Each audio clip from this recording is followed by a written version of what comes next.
আজকে ওসি বাগবাসার কাছে গোপন সূত্র খবর এসেছিল যে একটা নতুন বোলেরো গাড়ি, যেটার মধ্যে এখনো নাম্বার পড়েনি, সেই গাড়িতে করে আসামের দিকের থেকে নিষিদ্ধ মাদকদ্রব্য আসছে। এই খবর উপর ভিত্তি করে ওসি বাগবাসা আউটপোস্ট গাড়িটাকে ডিটেইন করেছে। গাড়ির মধ্যে 3 জন প্যাসেঞ্জার ছিলেন, ড্রাইভার সহকারে। তারা স্বীকার করেছে গাড়ির মধ্যে নিষিদ্ধ মাদক আছে।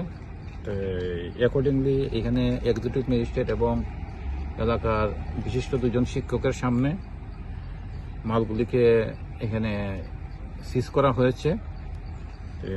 যে মালগুলি পাওয়া গেছে এগুলিকে আমরা বলি ইয়াবা ট্যাবলেট। এই ইয়াবা ট্যাবলেট নিষিদ্ধ মাদক, ভীষণ মারাত্মক মাদক দ্রব্য।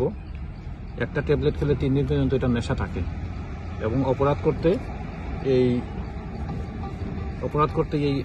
মাদকটা খুব বেশি পরিমাণে ইউজ হয়। টোটাল মাল পাওয়া গেছে 55,000। ওপেন মার্কেটে এই মালগুলি বিক্রি হয় না, এই মালগুলি মায়ানমারে তৈরি হয়।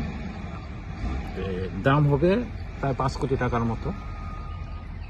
তো বাগবাসাতে একটা কেস হয়েছে, এরা 3 জন অ্যারেস্ট হয়েছে, গাড়িটাকে সিজ করা হয়েছে, ইনভেস্টিগেশন চলছে। স্যার, যাদেরকে আটক করা হয়েছে তাদের নাম আব্দুল লতা, তার বাড়ি রানীগ্রাম করিমগঞ্জ; বুরান উদ্দিন, তার বাড়ি রাতাবাড়ি করিমগঞ্জ; জুনাব আলী, রানীগ্রাম করিমগঞ্জ। 3 জনের বাড়ি আসাম।